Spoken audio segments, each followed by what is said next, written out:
Hey everyone, happy Monday. I'm so sorry to be delayed in our time with our Mondays with Miller.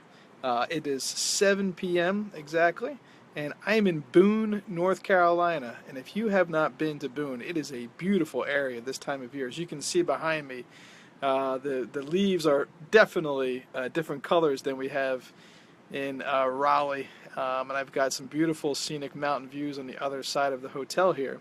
But this evening, I wanted to quickly talk to you about the law of addition.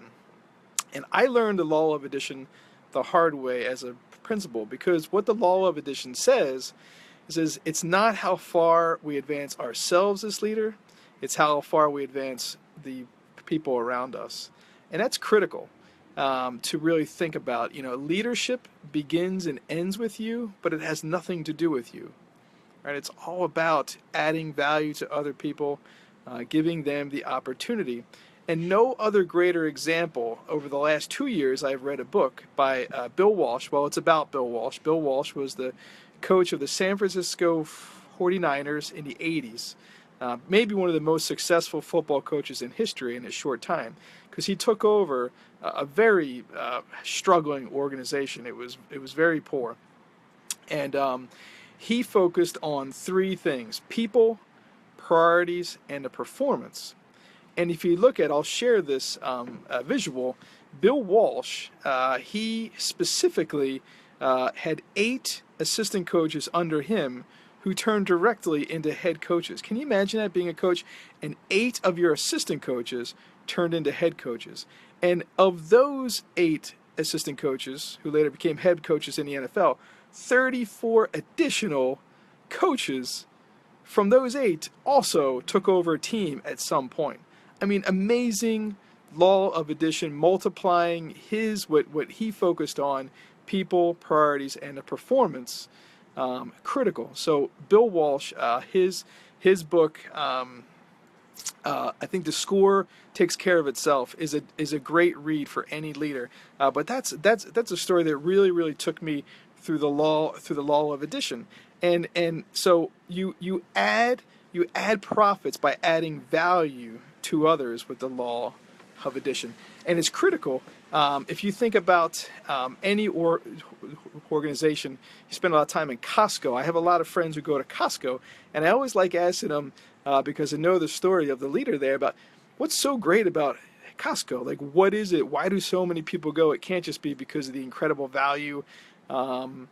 Just the buying bulk. I mean, what are you buying? You're buying like 100 things of toilet paper and you know tuna fish. I mean, what is it about Costco? And they always come back with, it's just the experience.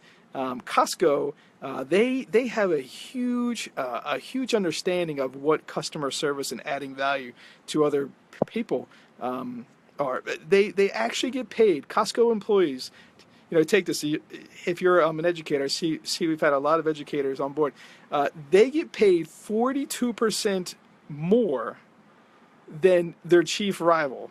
Okay, so on average, the average employee at Costco gets paid 42% more than their rival companies. Why is that? Because they value the human resources, right? They value the people. They have clear open door policies. They take the time to get to know everyone. And this is the CEO of Costco, Jim Senegal, sorry, and he always specifically talks about the same thing that Bill Walsh was focusing on first. What do we focus on first in an organization? We don't focus on the product. You focus on the people, because the people are going to make the incredible product for you. So let me ask you a question. As a leader, are you making things better for the people who follow you? And how would you know? Because they come to work every day? Because they come to work on time every day? How would you know that you're making the lives better for the people in your organization? We got to just host, my partner Jeff Gorski and I, and our team at Leaders Building Leaders, we got to host this simulcast, this leadership simulcast. Simon Sinek, Start With Why. Hopefully, if you haven't watched his TED Talk, please take the time to watch Simon Sinek, Start With Why. But he had this incredible quote. He said, leadership, right? Leadership is not about being in charge. It's about taking care of those that you're in charge of, those in your charge, right? So it's that responsibility factor. And you as a leader have to have this great balance between confidence and being humble. Because when you're wrong, you need to take responsibility for being wrong. And when one of your direct reports is wrong, it's also your responsibility that it was wrong. Great leaders don't blame their people for errors. Great leaders take an understanding of what role did I have in this problem. 90% of the people who add value to others do it on purpose. Every single day they wake up with intentional purpose to add value. So think about that. Whether you are at the top of your organization, or the middle of your organization, or the bottom of your organization, it doesn't take time and effort to add value to somebody else. Right? It doesn't take the time. It takes you getting off your own agenda and adding value. Right? Because we are internally selfish. So it's really, really important that we think about how we can add values to others in our organization, whether they're above us, because it's important to lead up. If you're a follower, you got to lead up, because you know what your leader's not good at, right? So why make it worse for them, right? Let them know, I know that you're not good at this, Tom. Let me take this. Right? I have no problems in our organization with that. I love it because, and I want to, we also heard, Jeff shared this great podcast with me about delegation, right? We all think about delegation as this handing over tasks. It's not your handing over tasks. You're handing over authority, and you're empowering people, and you're trusting people. I just left the school where I was talking to the board about some, struggles that, we're having. And I said, everything moves at the speed of trust. So again, if it's moving at the speed of trust, where does that trust come from? That comes from building the relationship, adding values, and listening to understanding. Okay. So 4 steps really here to add value and change lives. Truly value other people. No matter if they drive you crazy, it's okay. That's your fault. If they drive you crazy, that's your problem. That's not their problem. So add value to them. See how you can help them. Don't harm others. Okay? Find a way to add value to them, to be that difference maker for them. 2, make yourself more valuable to others. So you personally have to keep growing personally and professionally. We have moms and dads out there.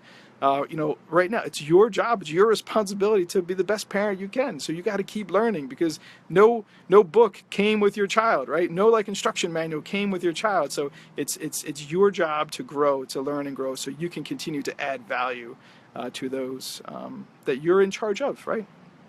And 3, so know and relate to what others value. Don't worry about you, right? When you're in a conversation, listen to understand. Try not to listen to reply. It's really challenging, but you need to understand what other people value.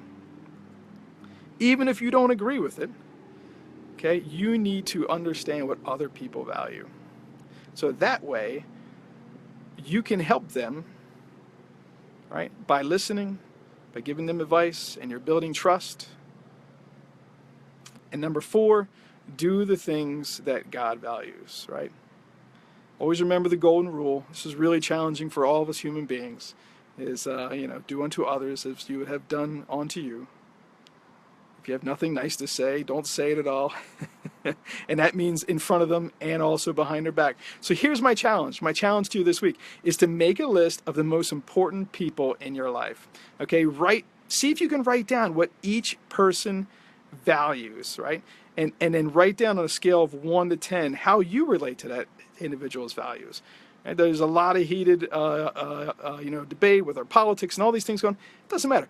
Write down the 10 people most important in your life and write down what they value, and see how much that aligns to what you value, and see how you can close that gap. In what ways can you close that gap? In what ways can you have a learning from their perspective, not just your perspective, right? Remember, we talked about it's about getting off your agenda and onto someone else's. So here's how we can live this law. If you want to become a better leader, you must desire to add value by serving others. Okay, remember, leadership is not a title, it's not a position. right? It is influence. So how much influence do you have? And commit to make it a practice every single day. Put it in your daily planner. When you wake up in the morning, you meditate, think about who am I going to add value today and how. And purposely do that. And lead others to this law. All right. Many people say that they have 20 years experience. I don't agree. I think they've done things 20 times, 20 consecutive years of the same practice, right? So you have to teach them about learning and growing and how important it is. Know and relate to how others value. If you're a leader in your organization, have lunch with your direct reports. Have one-on-one time. Ask them how their weekend was. Ask them, what they did, how their family is. Any way that you can help.